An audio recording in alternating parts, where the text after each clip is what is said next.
പല അഭിനേതാക്കളും അഭിനേതാവിൻ്റെ കുപ്പായം മാറ്റി നിർത്തി സംവിധായകൻ്റെ വേഷമണിഞ്ഞ് ഒരുപാട് സിനിമകൾ ചെയ്തിട്ടുണ്ട്.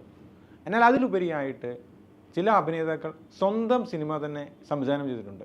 അങ്ങനെയുള്ളൊരു 5 പേരെയാണ് ഈ ഒരു വീഡിയോയിൽ പരിചയപ്പെടുത്തുന്നത്. കമലഹാസനെ പറ്റി പ്രത്യേകിച്ച് പറയേണ്ട ഒരു ആവശ്യമില്ല. കമലഹാസൻ 5 സിനിമകൾ സംവിധാനം ചെയ്തിട്ടുണ്ട്. ആദ്യത്തെ സിനിമ എന്ന് പറയുന്നത് ചാച്ചി 420 എന്ന് പറഞ്ഞ ഹിന്ദി സിനിമയാണ്. ഔവേ ഷൺമുഖി എന്ന് പറഞ്ഞ സൂപ്പർ ഹിറ്റ് സിനിമ അദ്ദേഹം തന്നെ ഹിന്ദിയിലേക്ക് റീമേക്ക് ചെയ്ത് അദ്ദേഹം തന്നെ സംവിധായകൻ്റെ കുപ്പായം അണിയുകയാണ് ചെയ്തത്. അവിടെയും സിനിമ ഗംഭീര ഹിറ്റായിരുന്നു. അതിനുശേഷം SRK ഇൻക്ലൂഡ് ചെയ്ത് ഹേ റാം എന്ന് പറഞ്ഞ മറ്റൊരു ഗംഭീര സിനിമ. വീണ്ടും റോഷ്മാൻ എഫക്റ്റ് ഇൻക്ലൂഡ് ചെയ്ത വിരുവാണ്ടി എന്ന് പറഞ്ഞ സിനിമ. പിന്നെ ഏറ്റവും കൂടുതൽ വിമർശനത്തിന് വിധേയമായ വിശ്വരൂപം പാർട്ട് 1 പാർട്ട് 2 സംവിധാനം ചെയ്തത് കമലഹാസൻ തന്നെയാണ്.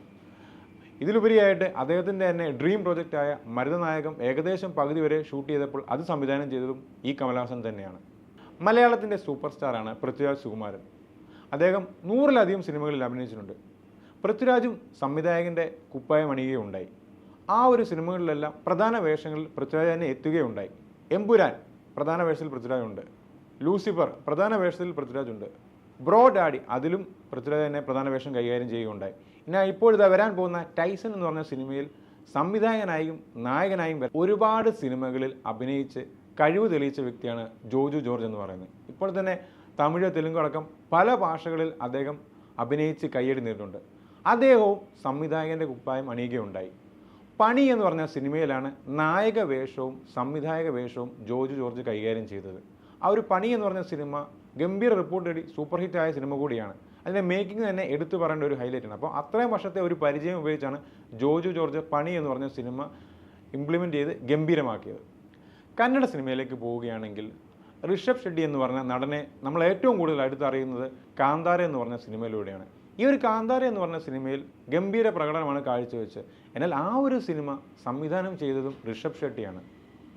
അതിന് വരാൻ പോകുന്ന കാന്താര ചാപ്റ്റർ 2 സംവിധാനം ചെയ്യുന്നത് അദ്ദേഹം തന്നെയാണ്.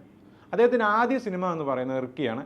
അതിൽ നായകൻ്റെ വേഷം കൈകാര്യം ചെയ്തത് ഋഷഭ് ഷെട്ടിയുടെ അനിയനായ രാക്ഷ് ഷെട്ടിയാണ്. അങ്ങനെ ഒരുപാട് സിനിമകൾ കന്നഡയിൽ അദ്ദേഹം സംവിധാനം ചെയ്തിട്ടുണ്ട്. എന്നാൽ നായകനായും സംവിധായകനായും ചെയ്തത് ഈ കാന്താര ചാപ്റ്റർ 1 ചാപ്റ്റർ 2 എന്ന് പറഞ്ഞ സിനിമയിലൂടെയാണ്. കന്നഡ സിനിമയിലെ മറ്റൊരു പ്രതിഭാശാലിയാണ് രാജ് ബി ഷെട്ടി എന്ന് പറയുന്നത്. നമുക്ക് രാജ് ബി ഷെട്ടിയെ പറ്റി പറയുമ്പോൾ ആദ്യം വരുന്ന സിനിമ എന്ന് പറയുന്നത് ഗരുഡ ഗമന വൃഷഭ വഹന എന്ന് പറഞ്ഞ സിനിമയാണ്. സൂപ്പർ ഹിറ്റായിട്ടുള്ള സിനിമയായിരുന്നു.